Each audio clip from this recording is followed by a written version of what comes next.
This is Matthew McConaughey. Natalie Portman. James Patterson. Michael Ian Black. And you are listening to Five Questions with Dan Schawbel.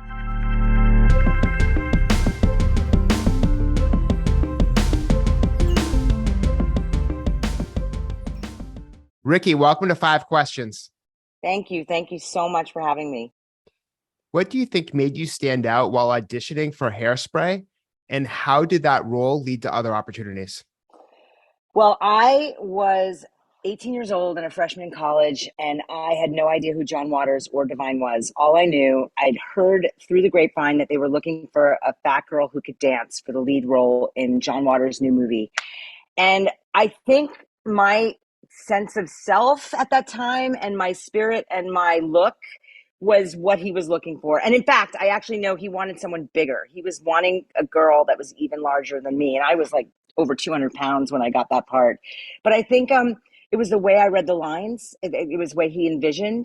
And, you know, in looking back on that film and talking to John and being friends with him over these years, I mean, I was Tracy Turnblad. I mean, it was like he had basically written this character that was just, you know, it was me. The right person at the right time.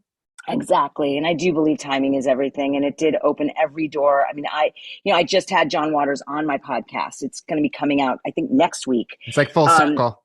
Full circle. And, you know, we were talking about it and he said he actually thinks that I would have become famous and successful whether I'd gotten Hairspray or not. And I disagree with him wholeheartedly. I think that he created this character that just, you know, spoke to so many, all of us that grew up feeling like the underdog, you know, and to have this believable, you know, it was believable that Tracy won the guy and won the dance contest. It was this, you know, farcical kind of thing, but it was also rooted in something real, I think. Definitely. And what were the obstacles to hosting your own show at age 24? And how have you matured as a host since? Wow. Well, I'm no longer really I guess I host this podcast. Host. You know, I guess so. And that's a whole different like set of skills. Like I'm learning that it's harder than I thought it was going to be. But with my talk show, I mean, I think, you know, the biggest obstacle was being young and having people take me seriously, I think. You know, I was 23 when I actually got the job. I did the pilot for them. And the show was like a phenomenon. It just, from week one, it just was reaching an audience that had never been reached before in that genre. And that was the genius of Garth Sear. He's the one who cast me. He's the one who had the concept of looking at talk shows in general. At that time, it was way before your time. It was Phil Donahue, Sally Jesse, and Oprah.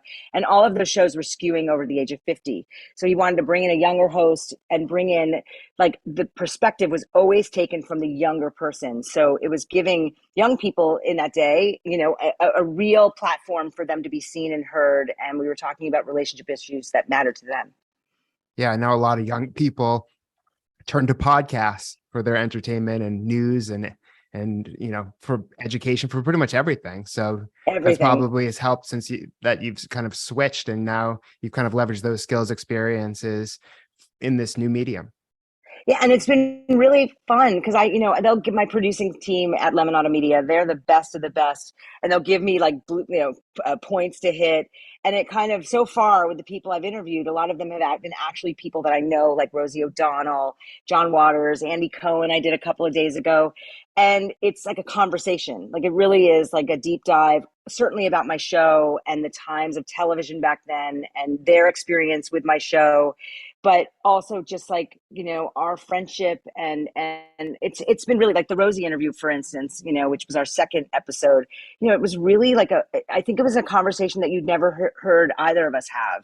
You know, it was very personal and I think entertaining. And speaking of the podcast, Raised by Ricki, how has it helped you dive back into old memories you had based on your career in life? Well, here's the thing, because when I hosted my show, I didn't use an IFB. I didn't, you know, I kind of had to do it all on the fly.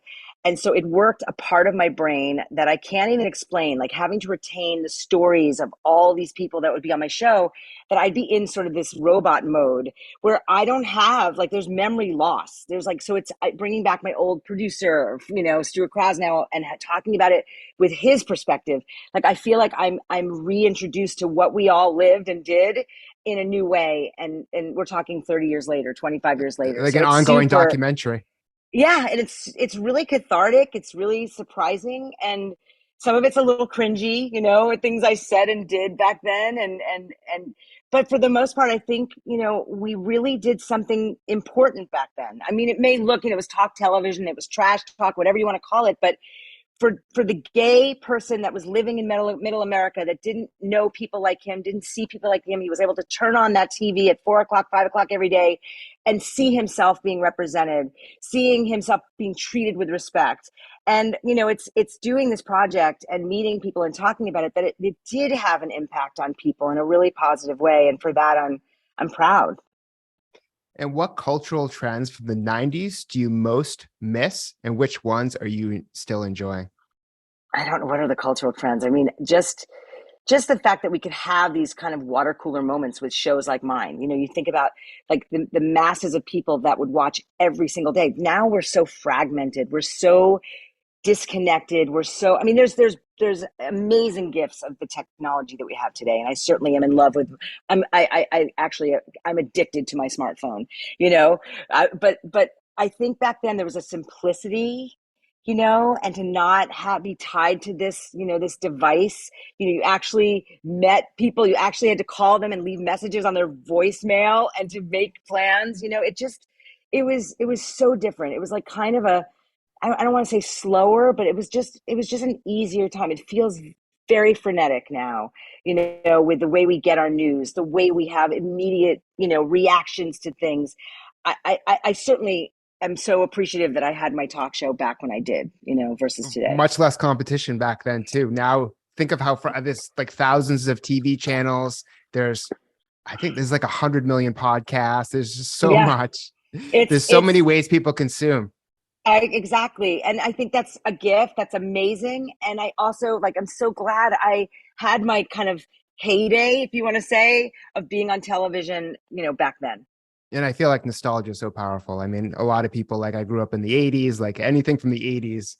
Like, I really love, like, Teenage Mutant Ninja Turtles and various other things. It's like, you still have an attachment to what you kind of grew up with. And you feel it. You feel it in your bones. It's like you have these, that the shows you watch. And I recognize that my show was in people's living rooms twice a day for most places for 11 years, and during those pivotal times in our lives when we're growing up and trying to figure out who we are. So I recognize that the show was really, really important to so many people. Definitely. And what's your best piece of career advice? Okay, my best piece of great advice was given to me by John Waters. So he said to me, these three things after Hairspray. We finished filming Hairspray before the movie came out. He sat me down. He said, I want you to remember these three things because your life is about to change. He said, always stay humble, always stay true to yourself. And if you're going to read and believe the good things people write about you, you're going to have to read and believe the bad. Like, basically take it all with a grain of salt. And I think that advice has managed to keep me sane. This business is crazy, and there's lots of ups and downs in my personal life and my professional life. And I think John Waters not only plucked me from obscurity and gave me the opportunity of a lifetime, but also gave me advice that managed to keep me really pretty grounded over the years. Yeah, especially now when so many people are criticizing, and everyone has a microphone. And especially in your industry, here today, gone tomorrow, like, who knows what's going to happen, right? And there's just always the next star. There's always, new technology. So I feel like the biggest challenge for everyone, especially, an entertainer or someone in media, is staying relevant in a world that's constantly changing. And, the fact that, you were willing to start this podcast, and just kind of challenge yourself in this way, I think is very admirable. Oh, thank you. I'm not looking to stay relevant. I want to just be really clear. Like, I don't really care. I don't. I mean, I'm okay to go away. I just am inspired to do more work. So I make documentaries, really provocative pieces mostly about women's reproductive health. And I don't do that to stay relevant. I do it because I want to have these conversations. I want someone to have these conversations. And with the podcast, it was just the right opportunity. And I wanted to be in business with Lemonada. I love the content they're producing. I love my co-host, Kaylin Allen, is a freaking genius. And it's a pleasure to do this project with him. And I think for all of us that look back and are nostalgic about the 80s or the 90s, I mean, it's like, yeah, there's something with all the stuff that's going on in the world. It's such a scary, depressing time when you really break everything down that's happening. And I think why not like lighten it up and go back in time and reflect on what we did back then. Absolutely. Well, that's great advice. And thank you so much for being on the show. Thank you. Thank you, Dan.